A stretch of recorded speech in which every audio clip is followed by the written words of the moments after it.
On the way over here, there was a booth that was all about plant-based nutrition. And then I saw somebody with a t-shirt or a bag that said plant-based fat. So clearly plant-based is in, right? And so we're going to talk all about that. And I want to start by introducing our wonderful panelists. And my name is Michelle Simon. I am the Executive Director of the Plant-Based Foods Association, which launched here at Expo West last year, and now we're at our one-year anniversary, and it's very exciting. And so with us, we also have Mo George Payette, the CEO of Woohoo! All right, glad I chose good. CEO of Mother's Market and Kitchen, founded in 1978, been around a while with 7 stores right here in Orange County. And she's been involved in the natural food industry for over 30 years, has held lots of different positions at Mother's, from vegetarian chef to VP of food service, and now she's got the lead spot, so good for you. And then a fun fact that I found about Mother's was that last year they raised $10,000 through an in-store fundraiser to help build a school in West Africa. I thought that was really cool that they give back like that.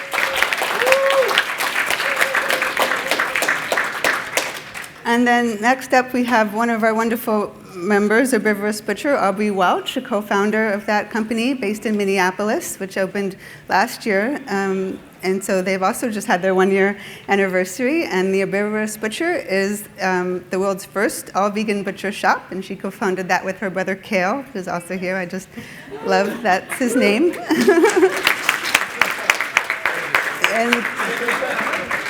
and you'll... You know, when I saw Kale first thing, I thought, oh, there's a celebrity in the room, because they're all over social media, and they're just so good at that, and we can talk a bit about that. But a fun fact about that company is that they were recently featured in the Food Network's Diners, Drive-Ins, and Dives with Guy Fieri, which is pretty awesome, right? We know we've arrived when that happens. And then last but not least, we have Lisa Feria, which I found out 2 minutes ago means money in Spanish. So when that fits her role quite well, because she is CEO of Stray Dog Capital, which is a venture capital firm focusing on products and services to replace animals in the supply chain. And before that role, Lisa spent over 15 years in various positions at big companies like Procter & Gamble and General Mills. So she knows her stuff. And my fun fact about Lisa is that during her MBA at the University of Chicago, she was voted one of the most influential students in her class. So that's pretty impressive. All right, well, we're going to start it off with somewhat of a formal presentation by me. And what I'm going to do is cover a few kind of top-line issues to kind of create a groundwork for the conversation that we'll then move to after my presentation. Then we'll mix it up with some questions and really have a good dialogue going. So what I want to do for you is cover 3 basic topics. First being a few examples of the research case for climate-friendly plant-based foods, because this session is within the climate change track. And then I want to talk about some sales data that we just got from SPIN's updated sales data for the categories, and then some labeling challenges and opportunities that we've been facing lately. So with that, I want to first just give you some background on the Plant-Based Foods Association. As I said, we launched formally last year at Expo West, and these are our 5 wonderful founding board members. And I'm proud to report that as of this week, we have 80 full company members, and very proud of that. And they span different categories that you see here: packaged food companies, ingredient suppliers, restaurant chains, meal delivery services, and distributors. And it's just been really exciting to see all of this energy happen just within the first year. And our mission is pretty straightforward. It's to ensure a fair and competitive marketplace for businesses selling plant-based foods, to promote policies and practices that improve conditions in the plant-based foods industry, and educate consumers about the benefits of plant-based foods. I'm probably going to cover almost all of that here today. And so thinking about the environmental impacts, there's so many, I could go on all day with the research to support this concept of plant-based foods being better for the environment. This particular quote I like because it's from the Dietary Guidelines Advisory Committee from 2015. This is a USDA federally appointed group of experts who study all the research. They do all the hard work so we don't have to. And they came to this conclusion, which was that a diet higher in plant-based foods, such as vegetables, fruits, whole grains, legumes, nuts, seeds, and lower in calories and animal-based foods is more health-promoting and is associated with less environmental impact than is the current US diet. Now, I'm sure to a lot of people in this room, this seems like a rather obvious, not bold statement, but when it comes to a federal advisory committee, this actually was a pretty big deal for them to, admit this. And then, of course, it caused a political firestorm, and the final version of the dietary guidelines didn't actually include this bold statement. Nonetheless, it's still a scientific statement that I like to rely on and that we all should, because it does really summarize it very well. Then I want to give you just a few more examples of some research studies that come to similar conclusions in slightly different ways. So one is that plant-based diets, in comparison to diets rich in animal products, are more sustainable because they use fewer natural resources and are less taxing on the environment. Another one that's more specific to climate issues says food products of our animal origin have higher climate and land use related impacts than vegetable products, and that eating more plant foods and less animal products would increase the environmental sustainability of food production. And why I chose these particular statements, again, there's no shortage of research to say that our industrial animal agriculture system is incredibly destructive to the environment. I wanted to make sure that we contrasted that with plant-based foods. So it's not just that industrial animal agriculture is bad for the environment or that plant-based foods are good, it's that in comparison, plant-based foods are far better. And I think that is just a really important way of thinking about it. And then this slide talks about water use. Again, lots of research out there on water use, but I liked this particular one. It's from my home state of California, where we've had lots of issues in previous years with drought, and of course now we've gone in the other direction because we like to do things only in the extreme here. Drought to flood, that's what we do best. So what this shows, though, is that most of the water usage is coming from animal feed. So that top line is straight up animal feed. The second line is other forms of animal feed, alfalfa, stray, and hay. And that third line is almonds, which we do hear a lot about in California as being particularly water thirsty. But I always like to point out that not in comparison to what really sucks up most of the water in this state is feed for animals. And then I wanted to share this particular study I really like because it gets to the heart of what our association is about, which is companies that are making meat substitutes and other forms of animal food substitutes. So this particular research looked at 39 meat substitutes and compared to beef on a whole number of environmental factors, including pesticides, fertilizer, and energy. And they came to several conclusions, and these are my favorites. Meat substitutes produce 10 times fewer greenhouse gas emissions than similarly produced processed beef. They found an 8-ounce steak is similar to driving 29 miles, while eating a similar meat substitute is like just driving 3 miles. And then finally, their overall conclusion was that what they called meat analogs have much lower environmental impacts and provide environmentally advantageous alternatives to animal-derived meat. And again, there really hasn't been a lot of research. There's lots of research out there looking at various forms of plant-based foods, whether it be beans having a particularly low environmental impact. But this one looked at meat substitutes, and so I think we can now safely say that they are definitely better for the environment. And then finally, there's this wonderful study that was done by my friends at Friends of the Earth, which is a wonderful environmental organization.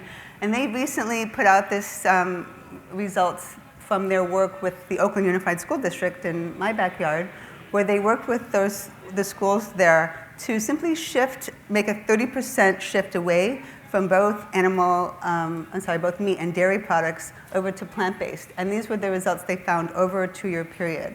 That with that school district making such a shift, they saved 42 million gallons of water, had a 14% reduction in the carbon footprint of all of their food purchases, and most importantly when it comes to school food, because they're all hurting for money, they experienced the cost savings of $42,000. So this I found particularly exciting because school food, of course, is a really important issue, and institutional food in general has a major impact on how food is produced, even because it's so many students that are eating school food every day. So this is obviously the kind of thing that can easily be duplicated anywhere. So with that, I want to shift now to this updated data that I mentioned that we received from SPIN. So last year, as you were paying attention, we put out some top-line data on our industry. And I want to make sure you understand first how we at the PBFA think about the categories of plant-based foods. So obviously, plant-based can mean, and should in a healthy diet, can mean anything from kale to quinoa to beans to meat substitutes. We have decided as an association to not take that broad brush because we want to focus our attention onto the foods that are really helping consumers shift away that center of the plate meat and dairy products. And so SPINS has then taken those categories that we have helped define and given us those top line numbers. So looking at these 4 categories, which we found the total revenue, so annual sales, and this is in all the channels excluding Whole Foods because they haven't been sharing their data. But these are the 4 top line categories: plant-based milks, plant-based meats, plant-based cheeses, and tofu products. So as you can see, the milk category is still by far, just like it was last year, the largest at $4.2 billion. And this is for 52 weeks ending in January 22nd of this year. So pretty recently, the last year. And then the plant-based meat category comes in at second place with $606 million, and the cheese category at 104, and finally tofu at 92 million a year. And then the next way to look at the data is to kind of break it down by the type of outlet. So all outlet just means all outlets except natural and specialty. And so because those are the largest retailers, they have the most sales, right? No surprise. But what the data also shows is that the natural channel is actually demonstrating the largest growth at over 12%. And that's not that much of a surprise given that most of these products tend to be sold more in the natural channel. And then growth by category. So a couple of things to note here. The plant-based milk category is growing the most in the natural channel and even higher for refrigerated versus shelf-stable products. So that's because consumers tend to look for plant-based milks in the dairy case, in the fresh case next to other milks, and that's been demonstrated to have been a large reason for the success of that category. And then plant-based meats, the story here is that, again, most of the growth is coming from the natural channel, but also much of the growth within that is coming from refrigerated versus frozen. So that means consumers are looking more for the refrigerated meat substitutes versus frozen. And then the sort of most dramatic change, I would say, in this year's data from last is the plant-based cheese category, which, again, of course, not as big as milk, so it's growing faster. And that's a really good sign that consumers are really finding a lot of the wonderful products that people in this room put out there. And so the growth is pretty high at almost 19%, and in the natural channel, again, at over 31%. And then tofu products still also growing at 8.5% in the natural channel. So growth all over the category, which obviously bodes well, means consumers are really making the shift away and that companies are doing a good job putting wonderful products out there. So now let's talk about some challenges that are happening. And of course, when we're successful as an industry, what happens? The competition doesn't like it so much. And so what's happened over the last, it started in December, and then this particular bill was actually introduced in January. I found out when I got a call from Wisconsin Public Radio because the senator from that state, Tammy Baldwin, had introduced a bill called the Dairy Pride Act, and this is actually Representative Peter Welch from the state of Vermont, another dairy state. So they introduced companion bills they call the Dairy Pride Act. Well, the dairy lobby actually labeled it the Dairy Pride Act. It actually stands for something. It's an acronym, but it's so ridiculous that I haven't been willing to commit it to memory. But just know it does. So what would the bill do? It would redefine milk. So currently FDA does define milk as being the lacteal secretions of a cow. Right? Sounds yummy, doesn't it? Well, because that's leaving out the friends, I guess, of the dairy industry in the goat's milk category, I'm guessing this is what happened. There was some conversation between the goat milk people and the cow's milk people, and they got together and said, hey, let's change it from not just being cows, but hooved animals. So that's how that got in there. And then the other change in law, or I should say more emphatic way that this law would operate is to specifically not allow any company making a plant-based alternative, whether it's milk, cheese, or yogurt, to use those words. And we can have discussion, and lawyers love to debate amongst themselves whether this is current law or not. Our position is certainly it's not current law, and this would be a significant change. It also would require 3 months for FDA to issue guidance, in other words, to make the law go into effect. And that's a pretty short timeline. So the dairy industry is gunning for us, basically, is really the only way to put it. And so I want to talk about how we've responded. So PBFA, and this is the power of collective action, and this is really why I formed the association to begin with, to make sure that we have a collective voice when threats like this come along. So we sent letters to the FDA and both Senator Baldwin and Representative Welch, and then we sent email alerts out to all members of Congress, and we've gotten a few responses back positively from folks who say, yeah, we agree this is silly. And then our position is simply that, first of all, just enacting this bill will not affect consumer choice. I mean, there's no logical connection between how almond milk happens to be labeled and a consumer making a choice between cow's milk and almond milk, right? It's not like, if almond milk companies took the word milk off the labels, consumers would go, oh, yeah, now I'm going to go back to drinking cow's milk, right? All the reasons that consumers are shifting away from animal products will still exist. And I also always tell reporters that there's no question that there are challenges in the dairy industry, and I'm very sympathetic to them. They just don't happen to be caused by anything that the plant-based foods industry is doing. And so our further position, more from the legal standpoint, and I am a lawyer, so I have to think this way, is that plant-based milks in particular, and the fight has been mostly around the milk category, that these products are currently properly labeled. If they're using words like soy milk, almond milk, under FDA law, there is an allowance for what's called a common and usual name. And in fact, there have been a couple of lawsuits challenging particularly the soy milk label, and courts have basically laughed out of court, saying no consumer is fooled by the word soy milk. And further, that the dairy industry essentially doesn't own the word milk, that words can be used in other contexts. So very important to know that we really do have the law on our side when it comes to at least these two court cases that have happened. And, but I also want to tell you that the other, okay, I'm sorry. I want to tell you about the media coverage first.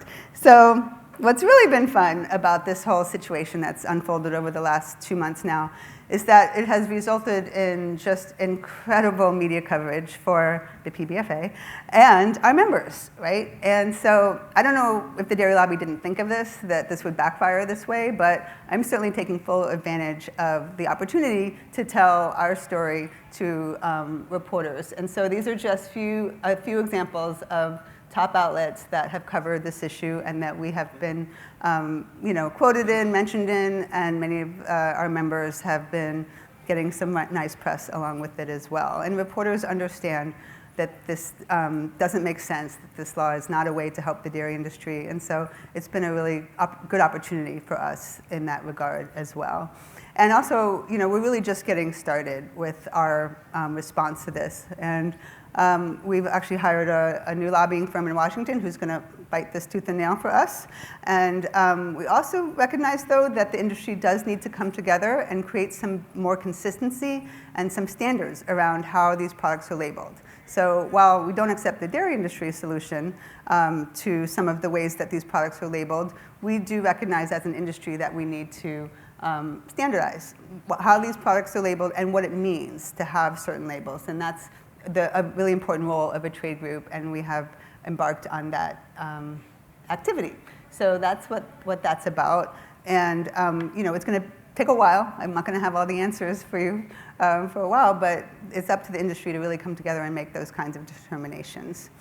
So with that, I want to just point out we have some materials in the back of the room. We just put out a fun kind of annual report, and we also have a reception that's happening tomorrow night, and we have postcards in the back. So I want people to be sure to pick those up on your way out.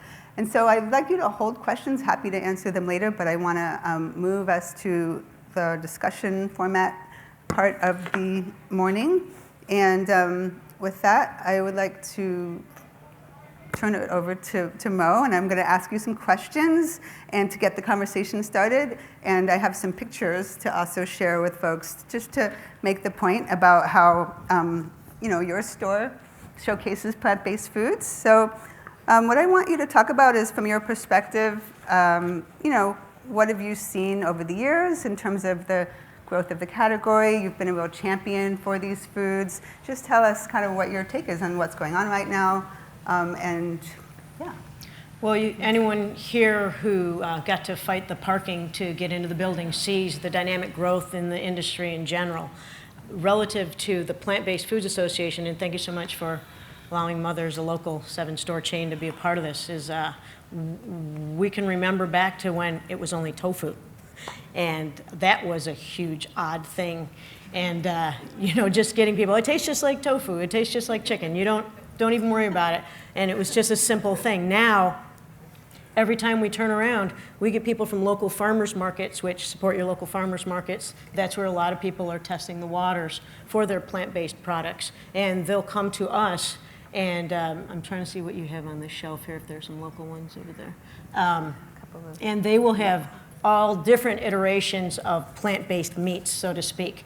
I can also remember back 20 years when the first meat analog was a veggie cutlet out of China, was the first thing presented to us outside of the classic veggie dog, which was not that great. It tasted like rubber bands initially. This was 30 years ago. So I'll date myself all I can, because this is amazing growth. Seeing jackfruit on the shelves now, seeing all the nut cheeses, seeing all the nut yogurts, seeing all the nut milks. They have a wonderful place on our shelves. So what we look for is an opportunity to make it easy and intuitive for the customer's shopping experience.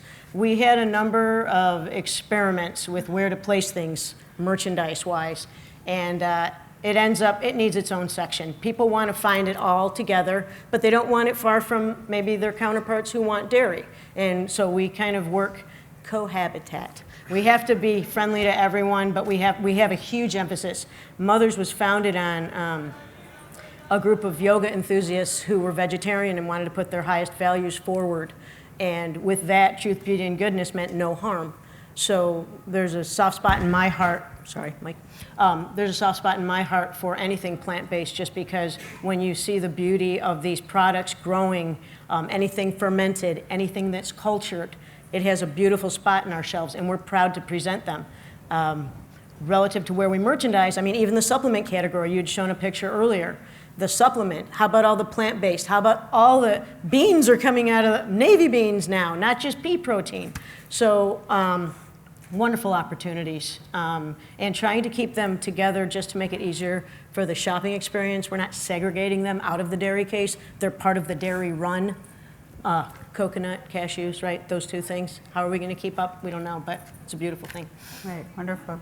And can you talk a bit about, are you seeing a shift, where it's no longer it's not just for vegans anymore, right? The rise of the flexitarian and how that's really influencing the sales. Absolutely. So, and think about people like Dr. Oz. I mean, he put plant-based protein right in the face of a number of people who really wouldn't have even thought about plant-based. It used to be called vegan, vegetarian. Now, plant-based seems to be so overarching the theme. So basically, it lends itself to the word health, longevity, and I think that we just have a number of types of diets. The flexitarian, this is the happening term now, and frankly, anyone who can add a plant-based meal to their diet, be it a day a week, be it one meal, just keep growing that. People feel better and more vibrant when they do incorporate that into their diets, and we're here to help them out. Yeah. Okay, one more question for you. I'm curious about how Mother's is able to help some of the newbies on the block. And, I always have the impression that local retailers are in a better position often to help out the startups. Can you talk a bit about that? Absolutely. We have an open door policy at Mother's. Anyone, and we've had a reputation for a long time as having that open door policy. Anyone at a local farmer's market that we haven't met yet, they'll find their way to our store. We have a local certified kitchen up the road called The Hood, and they produce a number of plant-based products, and people will come and test out not just tasting the product, but working with packaging with them, making sure the ingredients are non-GMO, organic whenever possible, any of the oils, and this whole thing about milk.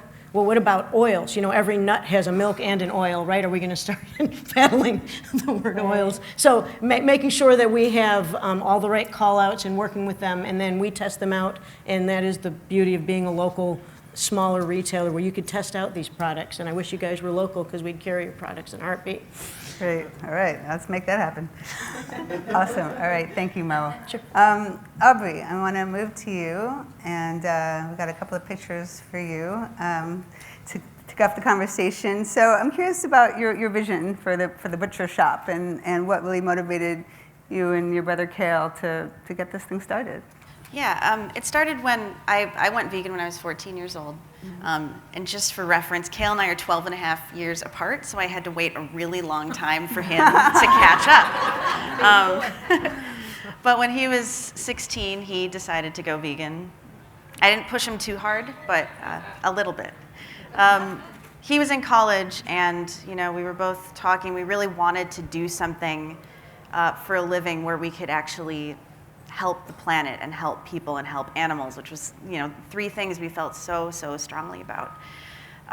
We were both making meat alternatives for ourselves, separately, me at my house, he was still living at home, and people really liked the food we were making. And you hear that every day, like, oh, you really should take that out on the road, that's great, and like, thanks, that's awesome. But we ended up doing a trial with about 4 to 5 groups of 10 people, meat eaters, non-meat eaters, people we didn't know. We had them fill out these forms of what they liked and didn't like, and we thought about opening a restaurant. Then we looked at the failure rate of restaurants and thought, that's a terrible idea. And then it was kind of a joke one day. It was like, let's open a vegan butcher shop. Hilarious, that's so funny. And we're like, well, we have about 5 products, and maybe we could do this. And so we decided to take it to the farmer's market. Like Mo was saying, it's a great starting place for everybody. With the little, Cale was, with all the money that Cale was saving and the little bit I had, we got our license and took it to the farmer's market. And from there, our customer base just really pushed us to look bigger and think bigger, and they were sick of us running out of food every weekend. So we got lucky enough, and an investor approached us, and he said, do a proof of concept, do a Kickstarter, and I'll make up the difference. If you can make this work, then I'll make it work for you. And we did it, and we opened up our storefront just a little over a year ago. So we really wanted to have the butcher shop was really important because it's such a personal thing when you go into a store and you can actually talk to a person about the food you're buying, With a vegan diet, people have so many questions. The question we hear every single day is, so is this all soy? And it's a big question. We want people to be able to come into a space, be comfortable. To us, no question is a stupid question. We want to help them on their plant-based journey, whether it's for ethical reasons or climate change or health. We want to be there for them. Cool. Great. All right. So I want to ask you about this is your menu board, and looks probably pretty typical of I want to say, not regular or real, but just a meat, animal meat butcher shop. So talk a little about your conscious decision making to use these types of words that consumers know and what those conversations are like. Yeah, we didn't really want to dance around terms. Cale and I both did not go vegan because we didn't like meat and cheese. We went vegan, for me it was ethical reasons, and Cale, health and ethical reasons. And we grew up eating a lot of meat, and we want to be a way to bridge a gap between omnivores and a plant-based world. And we decided if people could eat, an animal steak one day, come into the store, see a plant-based steak, and not look at the difference, you know what I mean? It looks the same, it tastes the same, you cook it the same way. We thought it would be a much easier way to get people to switch over. They're comfortable with that. And are people ever surprised, or do they, I don't know. they ever think it's meat from an animal, or? Yeah, we do have people come into the store, and also when we have booths at concerts and stuff, people do think that we just sell meat. We call our products meat-free meats, and sometimes people just see the words free meat, which we really experienced at the farmer's market. Kale would stand in front of the booth with a tray of samples, and a lot of people would just see free meat, and they would just line up. And, and they'd say, oh, is that venison? And we're just like, wink, And as they walk away, we're like, oh, it's vegan. So yeah, we do have a lot of people, and it's funny how a lot of people don't know what the word herbivorous means. So we have a lot of people that actually come into the storefront asking for, a lady came in and asked for Kobe beef. And I was like, well, I'll go massage this vegan steak for you and call it a day, I don't know. But yeah, we do definitely have a lot of people who come in, and I'm pretty sure people have bought stuff and then left and not known that they left with a... Yeah. We do clearly label everything, so all allergens are labeled. Yeah. You're doing it right. People don't. Yeah. So talk a little about just the challenges of being a small business, and also just what's it like in Minneapolis, the atmosphere there for small businesses, and Yeah. So Minneapolis is an absolutely wonderful city for small businesses. The community is so supportive. We started at a farmer's market. It was the people who came to the farmer's market every single weekend that really pushed us. And from there, they kind of helped us along. They would tell their friends, and they would tell their friends. And then all of a sudden, all these people knew about us, and we didn't know how. So Minneapolis is really an incredible city for that. And, as a small business, for Kale and I, it's a little challenging because we're sort of activists trapped in a business's body. So growth is difficult when you don't want to take money from specific people, We only want to work with people that are mission aligned and who are, we're starting a farm sanctuary. So if we ever worked with an investor who said, don't put your money into this is ridiculous, it's just not, it's not of interest to us. And because if we don't measure our success in money, we measure our success in lives saved. So, so that's been our biggest challenge is navigating that. Yeah. Okay. Can you talk a little bit about I was reading about some cultural influences and your background and how that has influenced some of the flavors you're using. Because I think, I was talking to a colleague who, she thinks that vegetarian foods we were having a discussion about culture and food. And she was kind of criticizing some of the vegetarian foods as not being culturally based. And I didn't really agree with that, but I'm just kind of curious how you approached that. Yeah, so Kale and I were both born on Guam. We moved to the United States when I was 13, and Kale was only 6 months old. But he still grew up with all the flavors in our home. Guam's quite a melting pot. There's people from all over the world there. So, some of our recipes are taken directly from stuff our grandma cooked for us. Our smoky house ribs, some of our jerkies are just stuff that we grew up with. But more than anything, if you look at our case, we have a lot of stuff that's Korean or, Japanese or Ethiopian from all over the world because that's how we grew up. We grew up with places everywhere. And so it really is a testament to the melting pot that we grew up with. Wonderful. All right, well, thank you. So we're going to move on to Lisa now. And Lisa, I'd love to just start with your vision for Stray Dog Capital and what does it mean to be a mission-based investment firm?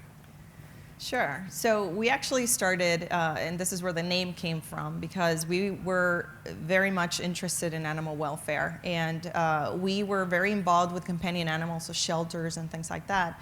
And we wanted to help animal welfare in that way, but quickly realized that there's a bigger opportunity as it relates to food consumption and really changing and impacting animal lives. And so that's where Stray Dog Capital was born. So we are a venture capital firm. We're based in Kansas City, and our objective is to take animals out of the supply chain. And so we invest in companies and services that have fantastic innovative ideas on how to do that. And right now our portfolio varies from really near in, beyond meat type companies that are using proteins that are existing out there and just replacing animal products with plant-based products, all the way to clean meat, where you will have basically your cut of meat, whatever meat that you would like, but it will not have involved an animal. It will be made in a brewery, basically.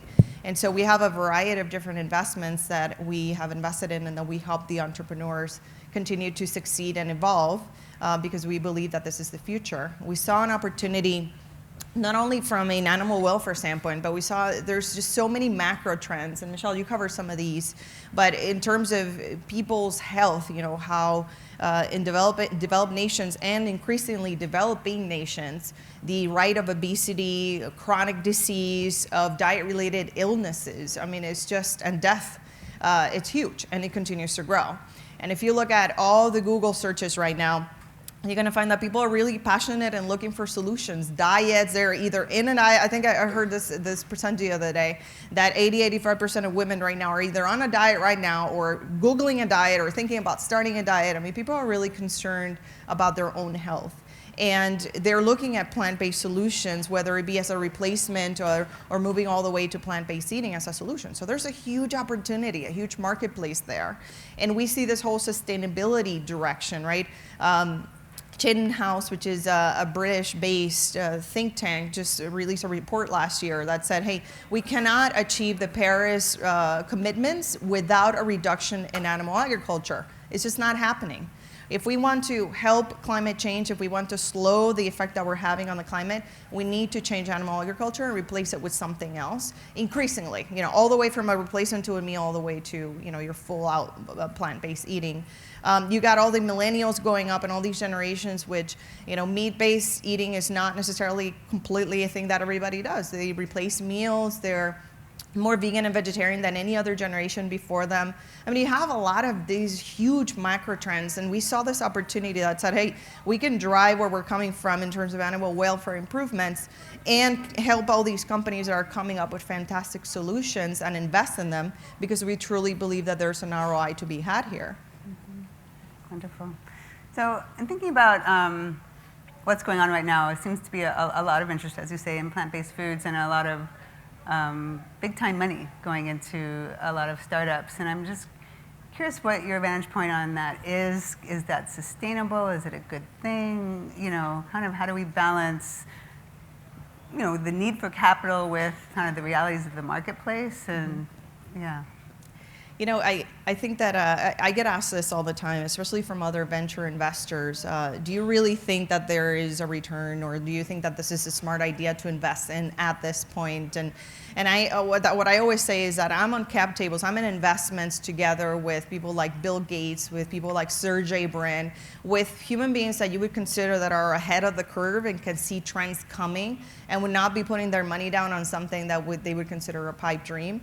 And so I'm really excited to see those types of investors coming into this marketplace, because I think it gives a lot of validation, A, and B, it gives a lot of courage to other investors coming in.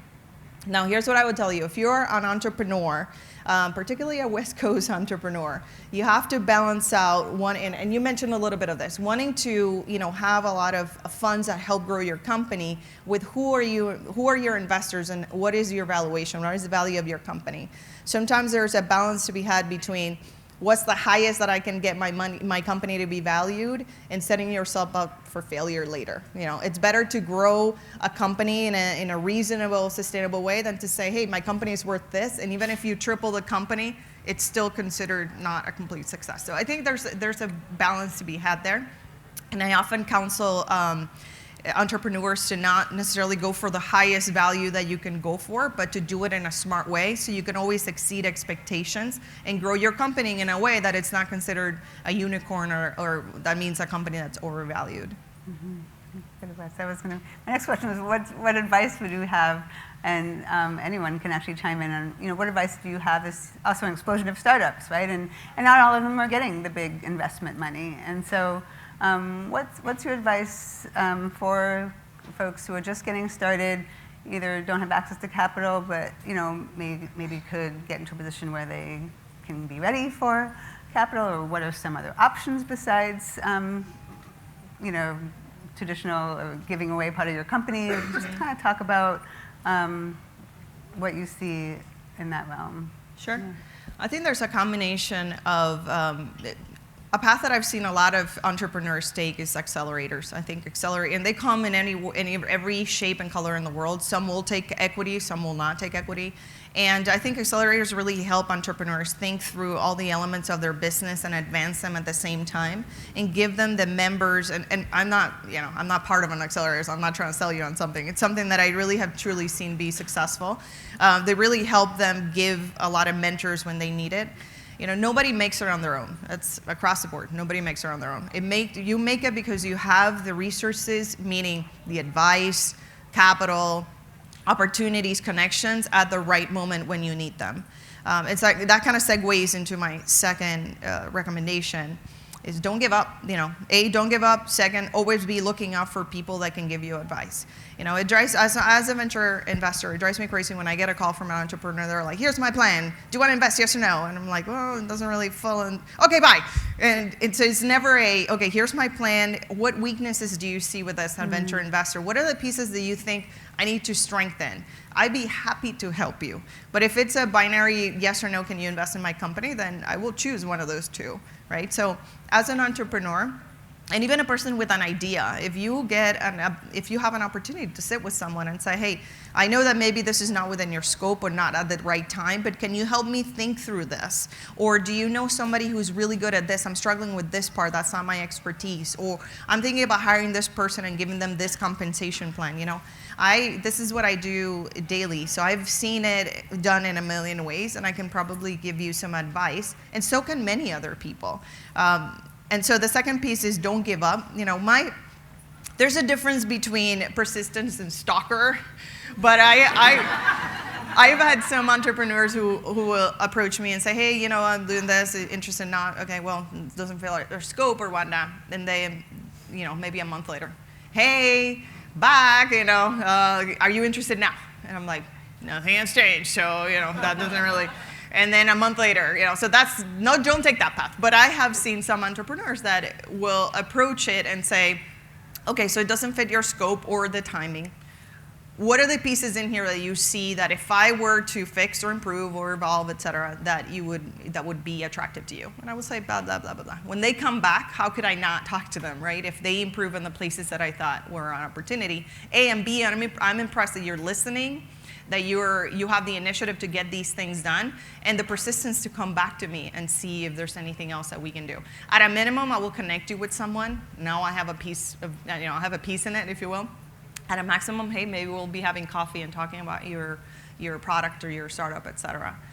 So don't give up. I was talking to someone the other day, and we were having a discussion about, not to make a really long story short here, tangentially, about their landlord just showed up with a $10,000 bill for some electricity that they thought they had paid but hadn't. And my side was like, "All right, well, I guess you should pay it if you use the electricity." And this entrepreneur, to their credit, said, "Well, actually, if I had heard about this a year ago, maybe I would have made some changes in my electricity consumption." And they saw it in such a moldy, never give up, like don't just pay the money and move forward, but how can I still fight for every cent, for everything that my company is about? And I appreciate that level of, I'm going to make sure that every cent that's in my company is moved towards the right direction. And yeah, they'll end up paying some piece, but it won't be all of it.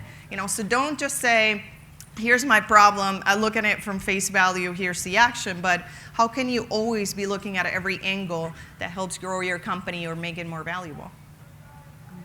Well, I want to thank you, Lisa. Very sound advice. And I want to throw the question out to the other two folks. If you have, Mo, someone who's seen lots of entrepreneurs come and go, what your advice would be? First thing, I just met Brownie Man over here, and I saw his tag and said, what do you have? And he showed me, and I said, "Are you in LA?" So frankly, don't be afraid to reach out to your local independent retailer in particular. A number of them will have open door policies, or you can shoot an email. The best thing is know your product, know what statement you want to make with your product, envision where you see it on the shelf, and evaluate your competitors. Go to your local health food store, come down to Mother's, walk through that category where you envision where your product will be. See what other people are doing. We all learn from each other. I mean, this is how this game is snowballing. I mean, there's no stopping down the horizon here for the natural food industry and the plant-based portion of it, which is huge. So opportunities are there. I think that you just need to really know your product. And you've got friends and family, people want to invest in something that would be worthwhile prior to getting to this lady over here. Because I think that you need to know what it is that what are you selling? How much do you envision? Do you know your cost? Do you know your packaging? Is your packaging BPA? If that's a plastic, we're going to ask you that. If that's a plastic container, is it BPA free? We need to understand and really understanding every single ingredient in because every single thing you do is your statement. And then we'll share our input, right, Lulu? We'll share our input. We'll share our input with the labeling and the packaging, and we can help propel your growth. Can I add to that? You know, you say that, and it's absolutely true. So there was one entrepreneur who had called me very, very, very early stage, had a really interesting product, but super early. And they were like, no, you know, I know we're early, we don't have, you know, Whole Foods or things like that, but here's the number of my local grocery store who I've been at for the past 3 months, and here's so-and-so, and she's the grocery manager, she's expecting your call her. And I was like, whoa, nobody had ever done that before. So I'm like, hello, I'm Lisa, you know, I'm an investor. And this lady, the grocery manager, is like, here's what it does, here's what I like about it, that entrepreneur is here every week, here's how it sells, here's the changes they made.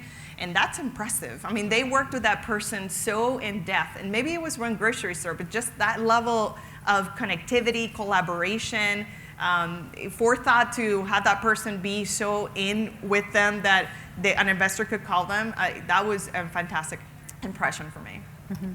Cool. Yeah, and I'll say that, you know, Kale and I started with absolutely nothing, you know, probably under $3,000 and a dream. And you know, starting a business can really feel like almost like you're alone. Like, how will I do this? Kale and I didn't own cars or houses, and we couldn't get a loan from anybody, not even like the Small Business Association.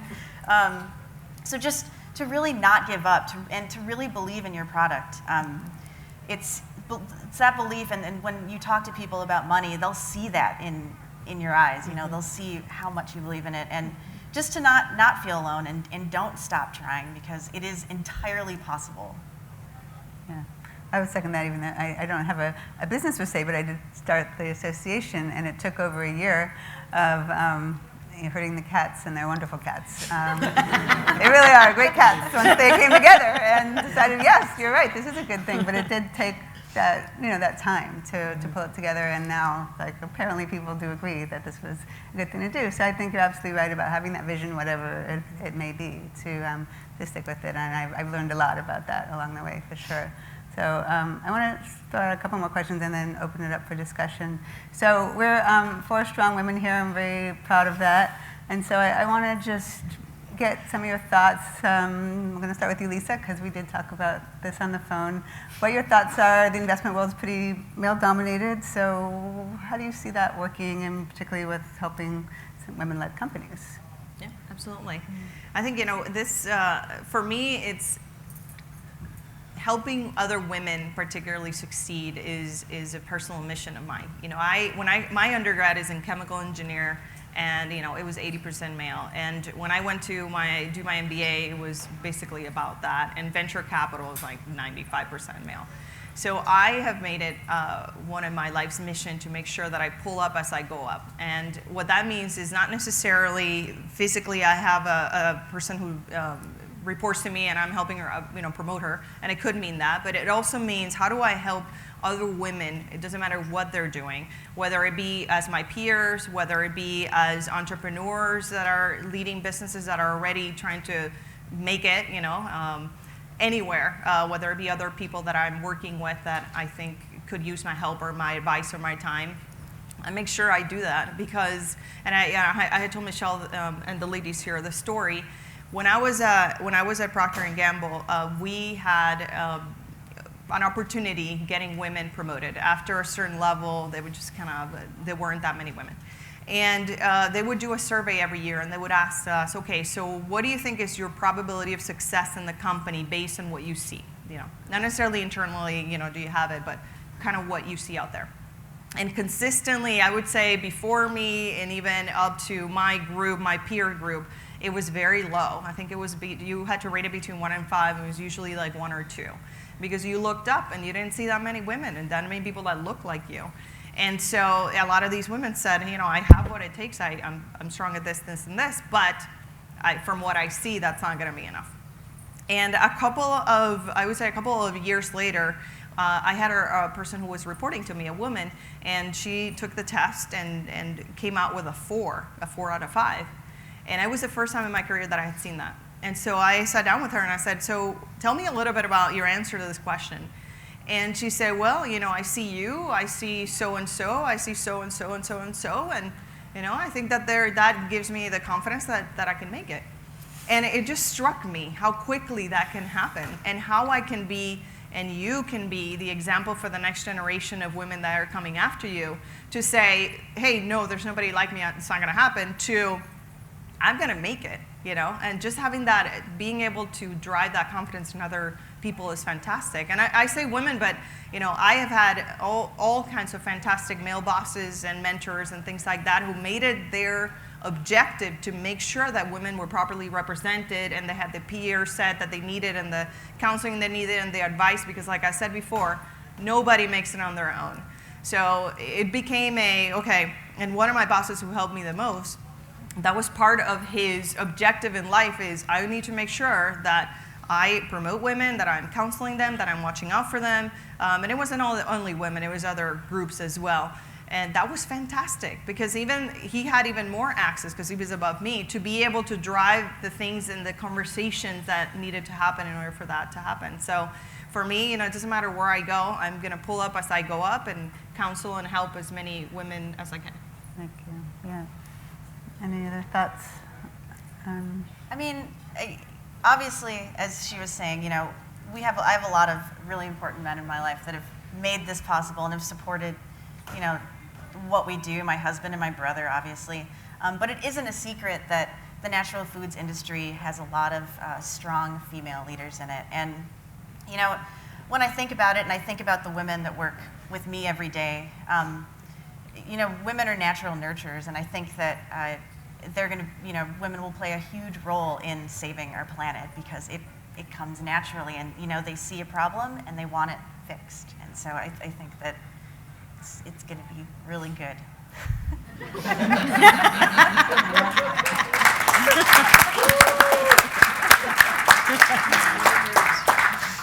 And I agree. I think that with the evolution of our thought process, with our environment, with the way we eat, comes a dynamic revolution of women leading many, many movements and companies. And the natural food industry, go and look at all the companies. We had a presentation by the CEO, who's a woman, of Annie's a couple days ago. You look around, the name of our company is Mother's Market and Kitchen. Now, it was always a joke because the man behind Mother's he thought he was a woman, and he wanted to have that maternal instinct towards things. He wanted to nurture the growth. Yes, he was married to a woman who was also a strong woman, but he was the face of Mother's. So it was always a joke for us that, the woman behind Mother's is Bruce McGurn. So, rest in peace, he passed away a year ago.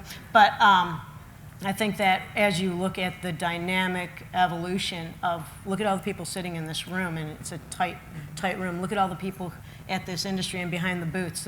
It's time. It's just time for the playing ground to level out a little bit. Mm-hmm.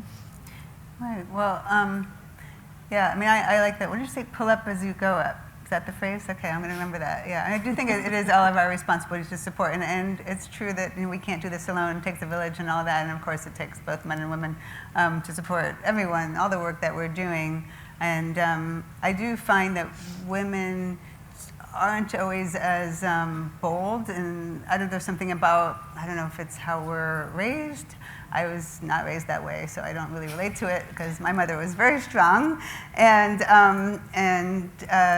what I find is that women don't always kind of take the initiative or have the confidence or willing to really put themselves out there the way men do, right? And my mother always said, a man who's not qualified for a job will not hesitate to go for it, whereas a woman will find 1,000 reasons to not even apply, And I struggle sometimes with that, because it's hard to change people's personalities, right?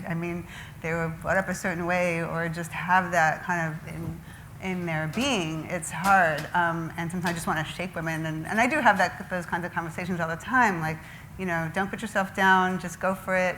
I feel like we need to encourage that as much as possible.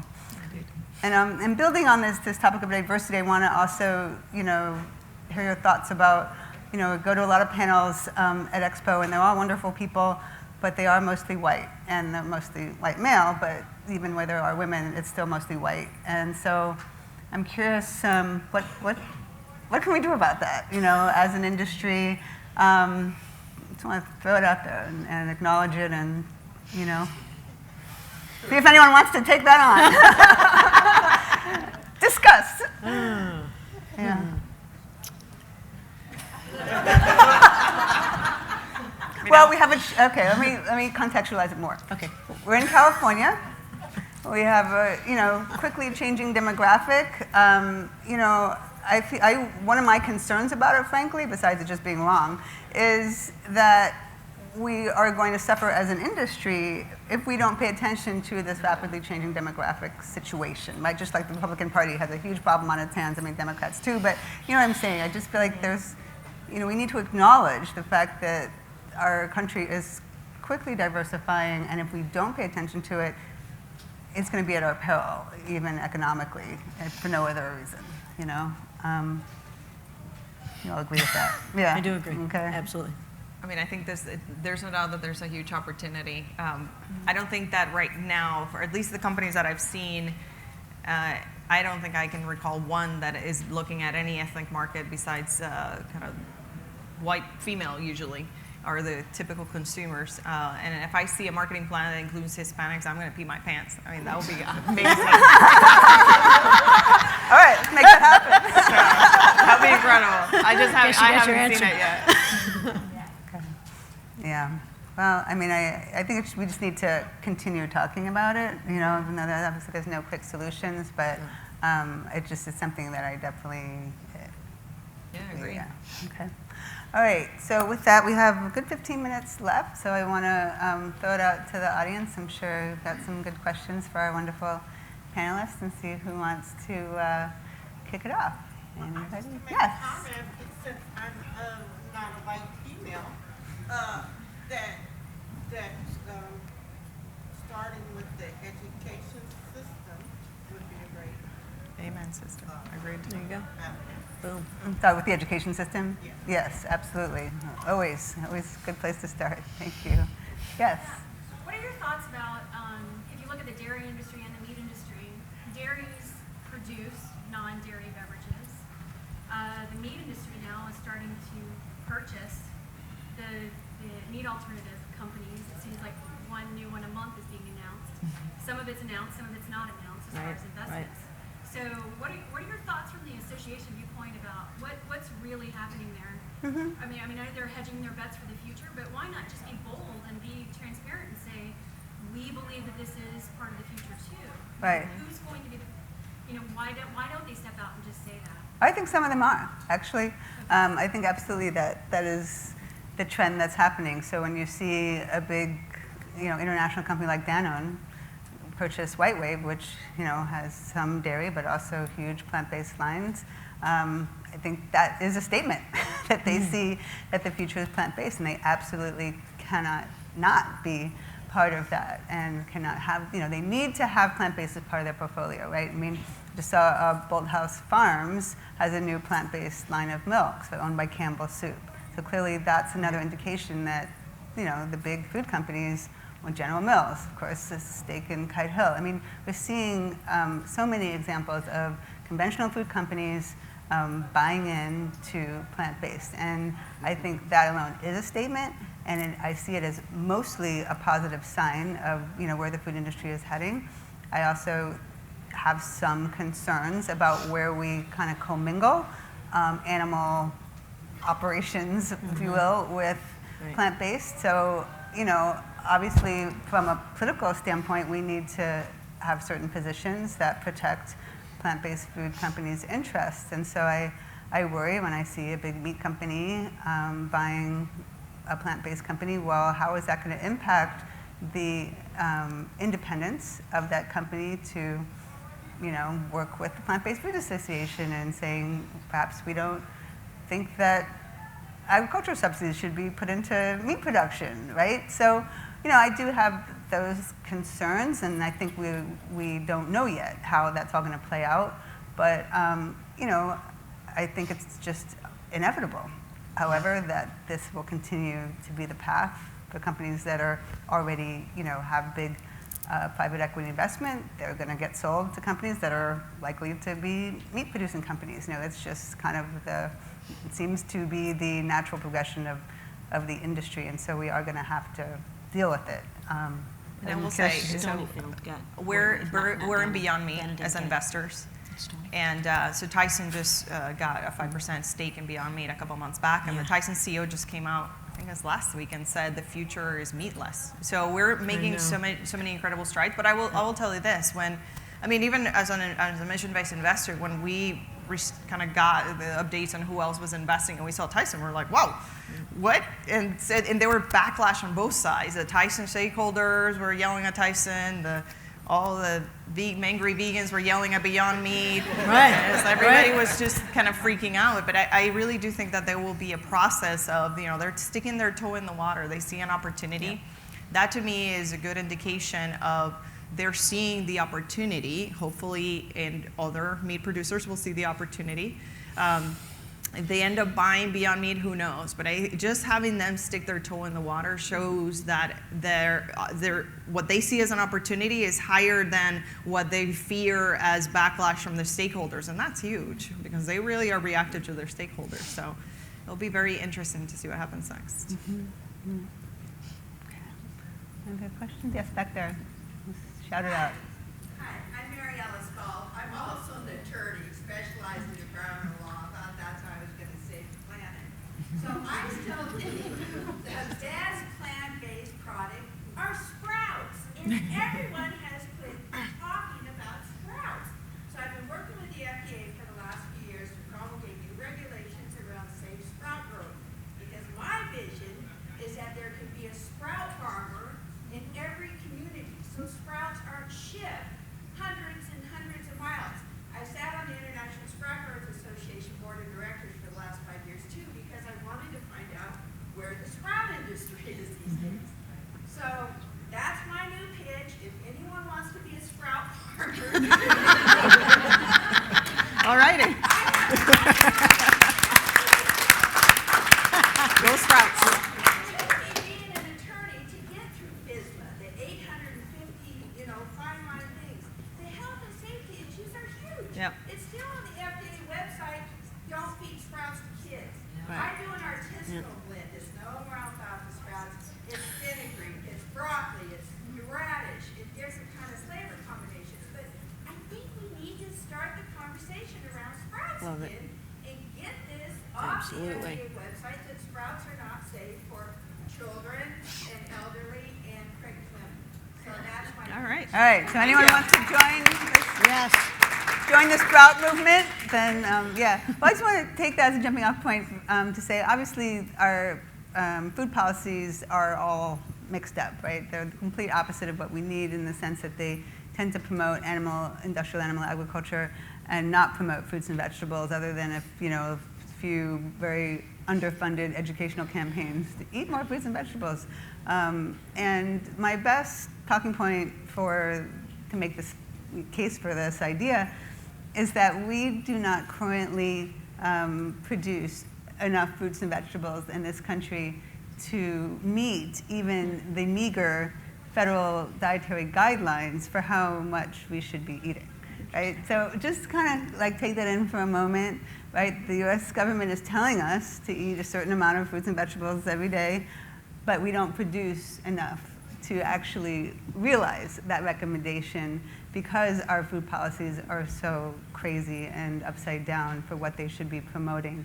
And so, obviously we have a lot of work to do to shift that situation. That's just one example. So thank you for, yes, in the back. So, organic has an issue around supply chain, and we're importing most of the food.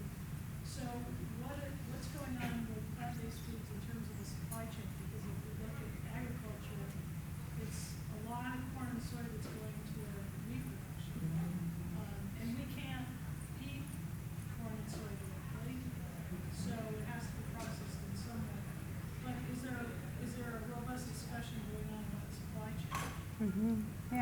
Should be. Anyone?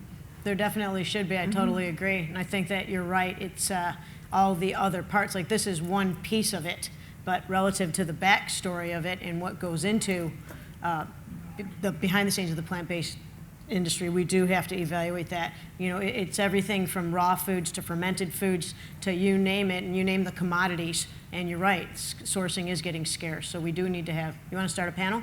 We'll do it at Expo East. Yeah, I actually do want to talk about supply chain issues for a couple of reasons. I feel like,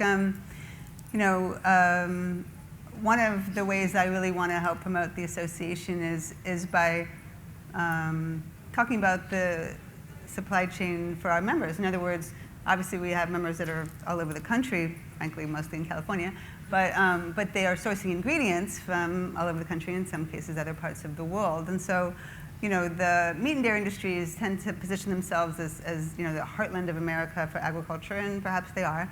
But, growing soybeans and wheat and all the other input ingredients for this industry is just as important from an agricultural standpoint, of course, and really more so because it's more sustainable.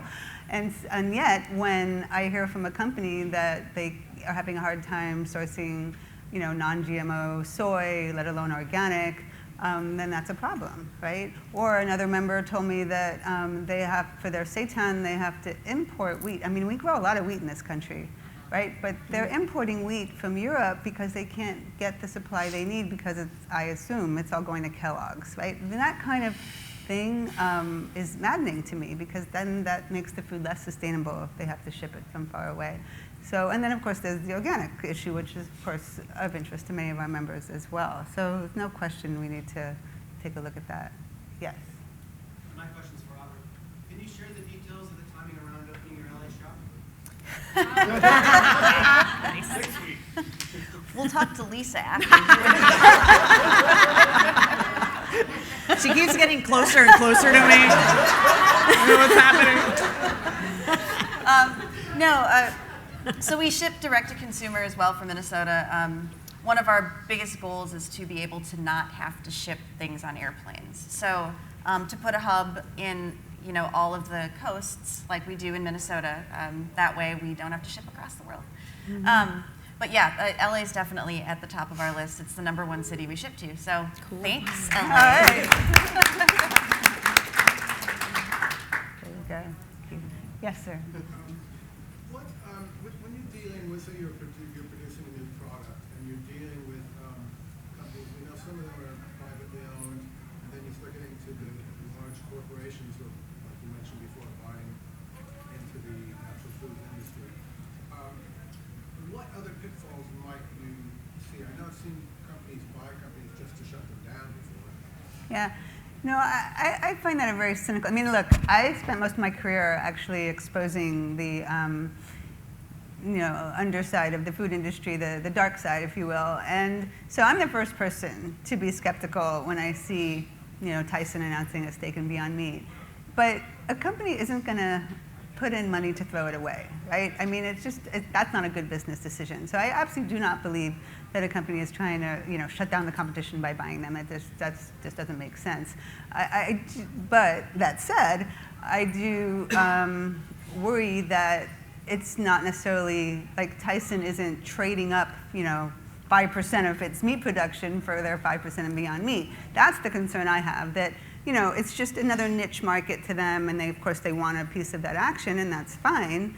But if their, status quo remains, then that's not okay. And so that's, to me, the long-range question here, is that we need the food industry in general to shift away from its current destructive animal-producing ways into plant-based, but not just kind of dabble in it over here while they perhaps make up for losses in the US overseas, which, by the way, is a tried and true strategy of the tobacco industry, the soda industry, right? Any other industry, destructive, usually, that loses market share in the US as we change our public health laws. That's my background. As consumers wake up to the fact that they shouldn't be smoking or drinking soda or eating meat, what do? They don't just lower their production here. No, they ramp it up overseas and, trying to find a polite way of saying exploit third world countries in those destructive types of production. So I really think it's important that we keep that bigger picture in mind and we don't just blindly applaud, the acquisitions that are in this, buying pieces of the action that we're seeing, but we hold these companies accountable for reducing their destructive ways at the same time they're trying to get in on the plant-based side of it. I think it's a good point. When Beyond Meat was evaluating this partnership with Tyson, one of the things that, they were expressing some of those concerns, right? Because you just never know, right? They're a huge corporation, and it doesn't make sense for them to do it, but could they do it, right? And so they were thinking a lot through that, and part of the Beyond Meat strategy is to put their new burger in the meat locker, right next to the actual meat, and then you find a Beyond Meat burger, which makes it really awkward for me to buy because I'm like, what's it here? But and one of the things that they asked was, would you help us get distribution in the meat locker, right? Would you be talking to your retailers and your brokers and your distributors and the people that put your meat there for us to help us get there? And the answer was yes. And so I think that there needs to be some accountability, right? So this is blah, blah, as opposed to let's see it happen. But at least they're willing to have the conversation, or at least they're willing to put some skin in the game, not only monetarily, but actually using their resources, which is what we want. We want them to use their resources to say, okay, you have a meat locker, you have 9 of yours, can we, instead of putting one more, to your point of reduction, can we slip a Beyond Meat burger instead? And that remains to be seen, but I'm optimistic. Yes. Hi, I'm Jennifer Pardo from Zest from the UK, and my question is, I've seen some people not from the USA join the Plant-Based Association, like the FAIR Initiative, the Jeremy Collar Initiative. What would be the advantages of joining if you're not from the USA, or should every country have a Plant-Based Food Association? Yes. Well, happy to talk to you about that offline, but I will say that we do have a few international companies or people that perhaps have they're based overseas and are doing some business here or starting to do business here. Our mission is based for U.S. policy and expansion of markets in the U.S. However, I can also see helping our companies with their international, helping them just connect to resources to help them grow internationally. I have been contacted by some folks in other parts of the world who want to either take part or start their own. So there's definitely interest. We actually had a conference call recently with our counterparts in Europe, and we were talking with them and the challenges they're having over there with the labeling issue. So that's how we got on their radar screen. And in fact, the European Union, by the way, has even stricter rules about using the word milk. They cannot use the word milk on non-dairy beverages at all. So they say, and they're even having a fight right now over the word yogurt. Even using the phrase yogurt alternative, I'm realizing there's people over there. Using the phrase yogurt alternative is, they're a battle over that. And of course, that's a phrase that's fairly in use here. Of course, the dairy industry doesn't like that either. But so there's similar challenges is the point, of course, and we're happy to work with counterparts and help, but our focus is really on what's going on right now in this country. We've got our hands full with that.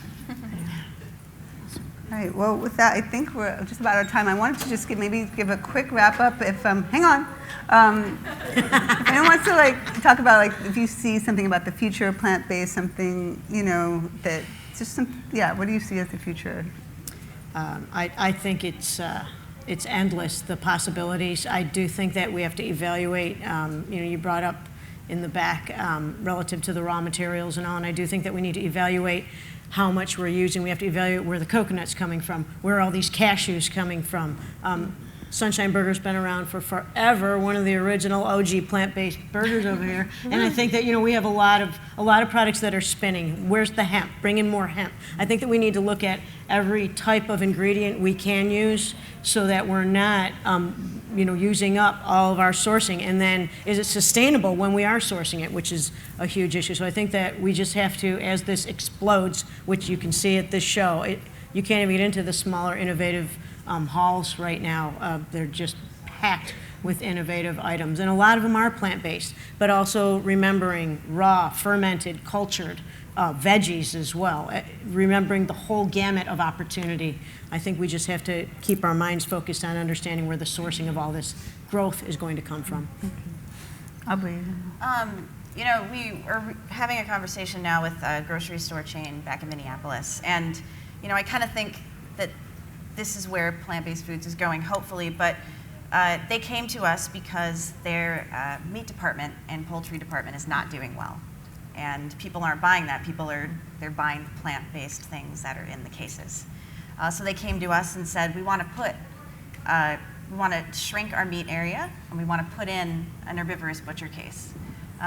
So hopefully that will start happening all over the United States. Yeah.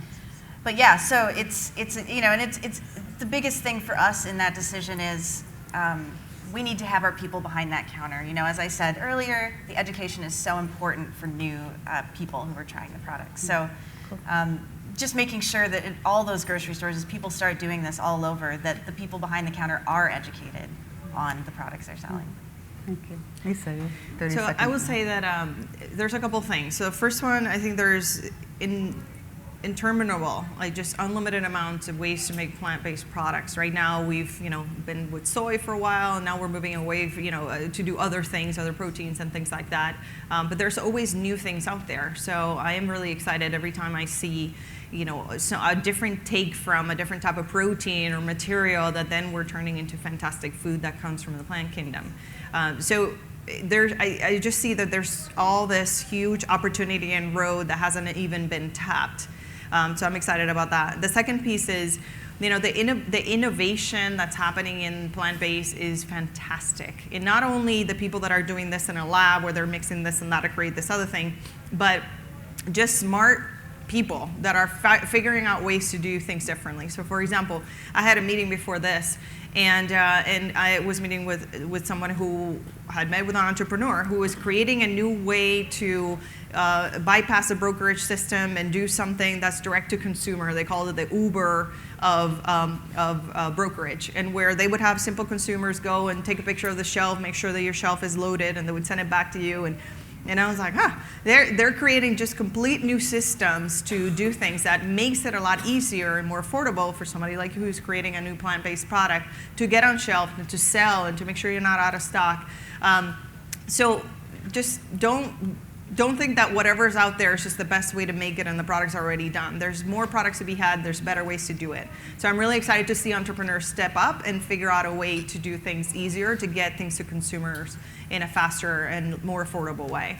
And the other thing I was going to say is we need to get involved. All of you who are sitting here. It's not only about am I selling plant-based milks, and Michelle is doing all the work over here. You need to call your senators and your representatives and make sure that you are on top of anything that is making the market a lot less available for everybody, and make sure that you are using your voice and your as a constituent to make sure that these things don't pass, because it doesn't help anybody except maybe the dairy, right? It doesn't help you or the choices that we want to have. We got to get involved. Our power is our voice and our vote. And people like Michelle and her group are doing fantastic things and moving this forward, but we need to help too. Thank you for doing the pitch that I was going to do. Okay. Well, with that,